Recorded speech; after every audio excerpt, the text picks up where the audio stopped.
Have you ever felt that unsettling, nagging, slowly losing your mind in just the everyday chaos? You're definitely not alone if you have. Our deep dive into the sources today reveals the culprit might be hiding, well, right in plain sight. Get this, your brain right now is probably processing more information before lunch than our ancestors handled in an entire month. It's kind of mind-boggling when you actually stop and think about it. We're surrounded by more people than ever before, physically or digitally, yet loneliness rates have actually doubled. We've got infinite entertainment at our fingertips, yet boredom. It's become almost unbearable. But here's the thing, this isn't some personal failing. It's not a flaw in you. No, the material we've dug into suggests we're fighting a rigged game. Society has just, well, evolved way faster than our ancient brains can adapt. So today, we're here to unpack what's fundamentally broken about modern life, and more importantly, to share what the sources call a complete reset protocol, something to help you reclaim your mental health. So what's our mission with this deep dive then? Well, our mission today is pretty clear. The sources we've gathered aren't just here to point fingers at the problem. They offer a really powerful, that anxiety, that burnout, that feeling of constantly falling behind. It's actually predictable outcome. Huge missing our biology and the world we've built. And that suggests we need much more than just quick, right? We need a fundamental how. So today, we're diving into material that pretty vivid picture of modern, but then it guides you towards practical neuro stuff to help you actually thrive, not just survive. Okay, so let's take that picture.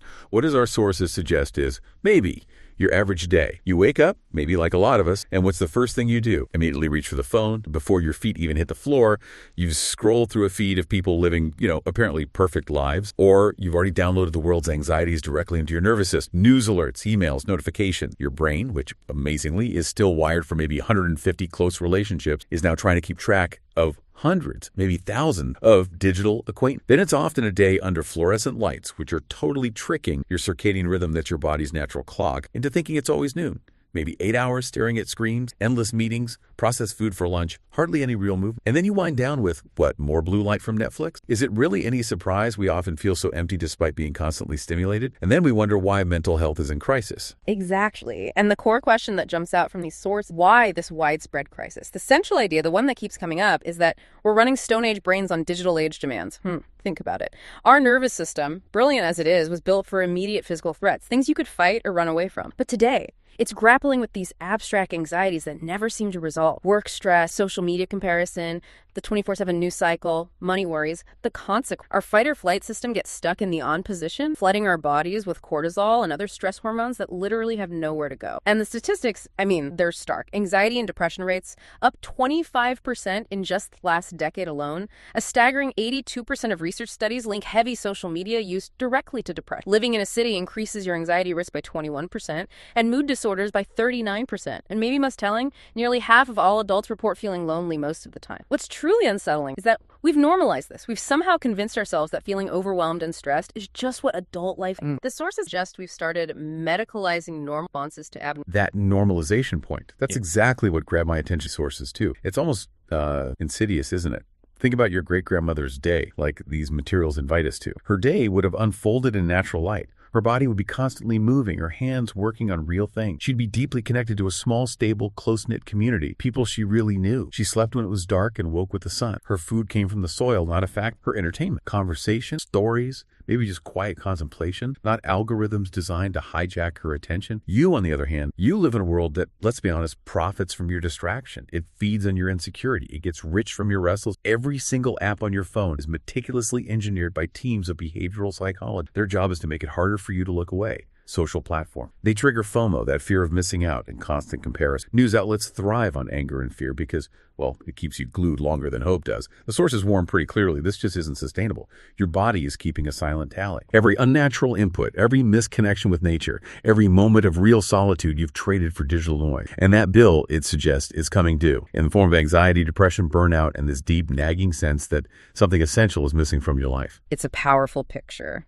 And it leads us to a really crucial realization. Once you truly see the matrix, see these forces at play, you can actually begin to step out of it. And this isn't about quick hacks or trendy wellness fads. What our sources offer is, they call it a complete reset protocol. It's one that tries to marry thousands of years of human wisdom with what we're learning from cutting-edge neuroscience. It's basically how you can start to reclaim your mental health in a world that often feels like it's designed to... Okay, so where do we start? The very first step, the foundation for everything else, according to this, reclaiming your nervous system. Yeah. When it's dysregulated, constantly on edge, nothing else really works properly. Modern life keeps us in this state of low-level activation all the time. It's like a car engine constantly revving in park. You're burning fuel but going nowhere. So what's the fastest way to hit that reset button according to these sources? It comes down to your breath. And it's not necessarily about complex meditation apps, though those can help some people. It's just about conscious breathing. The sources recommend a specific technique that's really effective. Inhale through your nose for 4 counts, then exhale slowly through your mouth for 8 counts. That longer exhale, it activates your vagus nerve. Think of it like a superhighway between your brain and body. And activating it signals to your brain that you're safe. Time to calm. There were Stanford researchers, for example, who found that just 5 minutes of this kind of slow exhaling daily significantly reduced anxiety and improved mood, often more effectively than traditional. This is about literally hacking your own biology back to a state of calm, back to baseline. It's pretty remarkable how ancient wisdom and modern science are converging on something so fundamental as breath. Okay, so beyond breath, what other key tools do the sources highlight for getting that nervous system back in balance? Absolutely. Breath is foundational, but the sources also really emphasize the critical roles of light. First, light. Try to get direct natural light hitting your retina within the first hour, and crucially, not through windows or sunglasses. This vital step helps set your circadian clock. It boosts serotonin production, mood stable, and it regulates your whole... Just doing this one thing can often improve your mood, energy, quality, that power. And then there's daily mood, just as important. Again, it's not about needing an intense gym membership, perfect routine. It's simply about discharging the stress that builds up. Dance in your kitchen while making coffee. Walk around the block do some jumping jacks in your living room. Our ancestors constantly for survival. We have to actually be intentional about it now. The goal here is regulate, not optimization. You're basically teaching your nervous system that it's safe to relax. Right, that makes sense. So once we've started to recalibrate our internal state, with breath and light and movement, the sources then guide us to face one of the biggest external disrupt our digital device, which brings us to the second pillar, setting digital boundaries that actually work. Our phones, as these sources really lay bare, they aren't neutral tools, not at all. They are arguably the most sophisticated manipulation devices ever created, engineered by teams, literally neuroscience, to capture and monetize your attention. Every single notification interrupts your focus. Every scroll triggers a little dopamine hit, often followed by a crash. Every like gives you a tiny shot of validation, craving more. But, and this is important, you do have more control than you probably realize. So what actionable steps do the sources offer? How do we start taking back control? Okay, the first one, and it's often the most impactful, is simply removing social media apps from your phone. You don't necessarily have to delete your account, the apps off your phone's home. If you want to check Instagram or whatever, you have to do it intentionally, maybe on a computer or log in through a browser. This one change eliminates so much of that mindless, reflexive scrolling and makes you conscious of when and why you're engaged. Secondly, create phone-free zone, real physical. Your bedroom, for instance, should ideally be a sanctuary. Charge your phone in another room. Buy an actual alarm clock. Your car could become a place for thinking and reflect. Turn off the radio or podcast. And finally, implement what the sources call the first hour. Absolutely no devices for the first hour. Give your brain some time to remember who you are before it remembers. That first hour rule feels particularly powerful. It's about owning your morning, isn't it? Rather than just letting your phone dictate the start of your day. And sort of expanding on that idea, the sources offer more strategies for sustainable tech use, right? Not just cutting it off entirely. Oh, absolutely. It's not about becoming a Luddite. The sources strongly suggest practicing digital Sabbaths. Pick one day a week, or even just half a day to start, where you consciously minimize screen time. Again, this isn't about being completely unplugged necessarily, but being intentionally connected only to what genuinely matters in the physical world around you. Maybe encourage activities like reading actual physical books, having unhurried conversations face-to-face, cooking a meal from scratch, creating something with your hands. Remember what it feels like to generate your own entertainment, your own thoughts, without constant input. The goal isn't to become a digital monk. It's really to shift from being used by technology to using technology intentionally on your own terms. Okay, intentionality. That's key. Now, building on that, the physical body plays another huge role beyond just nervous system regulation. The next reset is all about recognizing that movement is medicine, truly medicine for the mind. There was this impressive 2023 analysis that looked at over 1,000 studies and found that consistent physical activity is actually more effective for treating depression and anxiety than most medications. That's huge. We've often thought about exercise all wrong, haven't we? Like it's punishment or a chore. Exactly. And the sources really want us to reframe it completely. It's not about perfect form or hitting optimal heart rate zones or having the fanciest gear. It's simply about consistent movement that you actually enjoy, or at least don't, because the best exercise, honestly, is the one you'll actually do regularly without having to force yourself every single time. So walk, dancing in your kitchen count, playing with your kids count, gardening count. And here's why movement works so powerfully on a deeper level. When you're anxious or depressed, those emotions aren't just abstract thought. They're often stored as physical tension, tight clenched jaw. Shallow movement literally helps release that stored. It also produces endorphins, your body's natural mood boosters, and pain. It reduces cortisol, the stress hormone, and it increases neuroplasticity. That's your brain's amazing ability to rewire, form new connections, making it more resilient. Adapt. Movement essentially changes your brain naturally. That's such a powerful explanation of the why. So, okay, for listeners tuning in, what's a super simple practice they could try, maybe even today, to immediately experience this effect? Okay, try this experiment. Next time you feel that wave of overwhelm or anxiety rising, just go for a 10-minute walk. And leave your phone behind. Don't actively try to solve the problem or think your way out of the feeling while you're walking. Just move your body. Notice your surroundings. Feel your feet on the ground. Most people are genuinely amazed at how much mental clarity or emotional shift can come from that simple 10-minute practice. And hey, to add what the sources call a double benefit, if you possibly can, do that movement outdoors. Fresh air, natural light, seeing green spaces, all these things have their own independent mood-boosting effects. One study even found that people who exercised in nature reported significantly more energy and positive emotions afterward compared to those who did the same exercise indoors. But remember, start small. 10 minutes of movement is infinitely better than 0 minutes of that perfect exercise routine you never actually started. Okay, build the habit first. Love that. Now, moving from our individual physical state to our social, crucial too. The next reset tackles how we connect or maybe disconnect in a world that often feels really superficially connected, despite all the technology. Loneliness, the sources warn pretty starkly, is as dangerous to your long-term health as smoking 15 cigarettes a day. Think about it. But real connection, they emphasize, isn't about having more followers or a huge list of friends online. It's about having people, maybe even just 1 or 2 people who genuinely see flaws and all. The material makes it crystal clear. Quality, absolutely quantity, every single time when it comes to relationships and mental health. It truly does. One deep, authentic friendship where you can be completely yourself, messy parts included, is worth far more than 100 surface-level connections where you feel like you're always performing a version of yourself you think other people want to see. And the sources highlight the importance of practicing what they call vulnerable communication. It means sharing something real with someone you trust. Not just your highlight reel from social media, but your actual experience, the struggles, the doubts, the awkward bits, the messy parts of just being human. It sounds scary, maybe, but vulnerability, they argue, is the undisputed gateway to genuine intimacy and trust. Okay, vulnerability. That makes sense,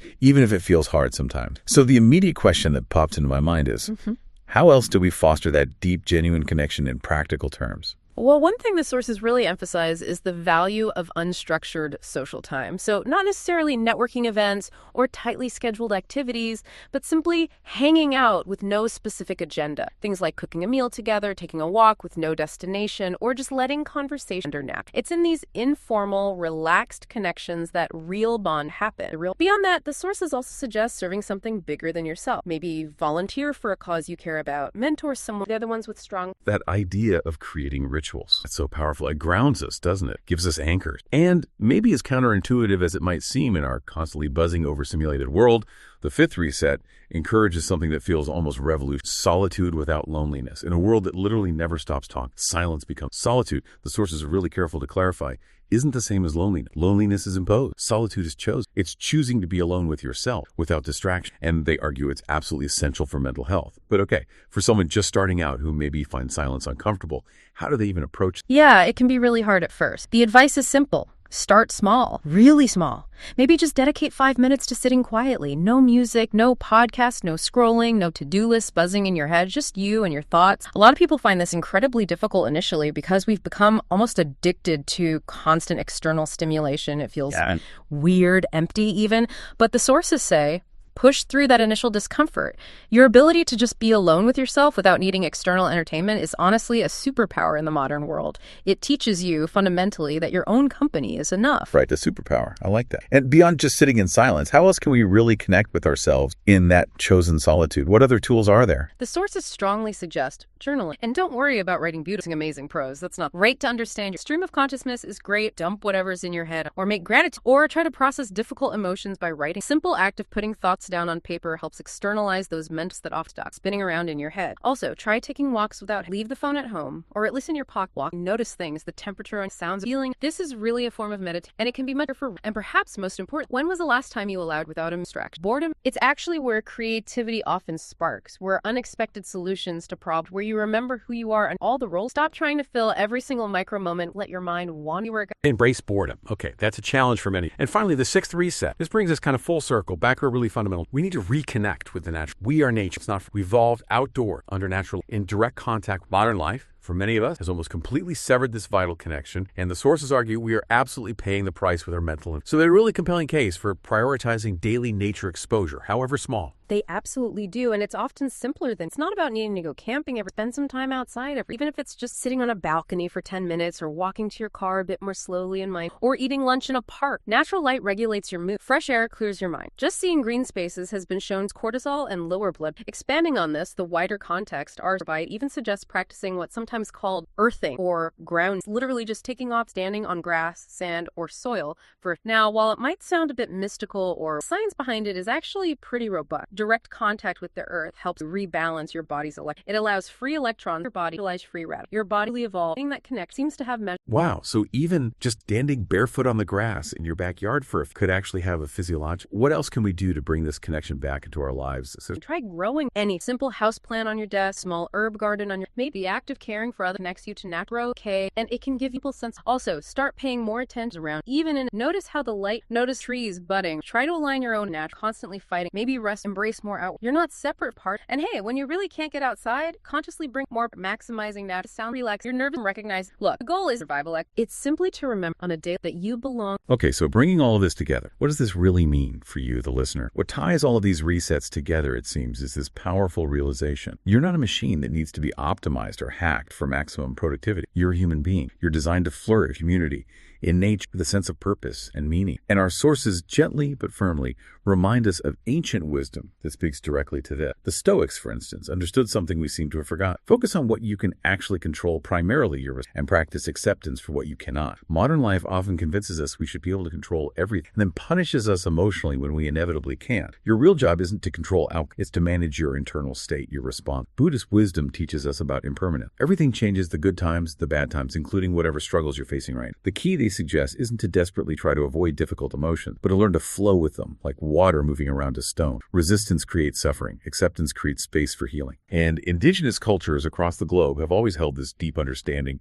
that we are interconnected profoundly. Your well-being isn't just about you. It's intrinsically tied to the well-being of your community and your environment. Healing, they consistently tell us, happens in relationship, not in isolation. So this whole reset protocol, it isn't really about trying to return to some idealized, imagined path. It's about integrating that timeless ancient wisdom with our modern understanding of neuroscience and psychology to consciously create a life that actually supports human flourishing in the world we live in now. And that really leaves us and you found and boils down to you can keep living in reactive, letting modern life just happen, constantly feeling pulled in a million directions, wondering why you feel increasingly disconnected, stressed, overwhelmed. Or you can decide you can start designing a life that supports your connection for nature, for meaning, for rest, instead of constantly trying. Societies often are. And the way to start is start with just one. Pick one thing from everything we've talked about. Just one. Maybe tonight it's putting your phone in before bed. Tomorrow a 10-minute walk without headphones. Maybe it's spending just 5 minutes sitting in silence. Small change done compound over time, but it always starts with that single prioritize your own well-being. So if you're ready to stop letting modern life steal your peace of mind, if you're ready to reclaim your mental health and maybe remember what it actually feels like to be truly fully alive, then it's time to make that profound choice. The sources suggest this is ultimately about choosing yourself, choosing your sanity, choosing a life that honors your deep-seated humanity instead of exploiting your future self. They're waiting on the other side of these small, consistent changes. And believe me, they're going to be profoundly grateful that you had the courage to begin today. The reset starts now, and it starts with you.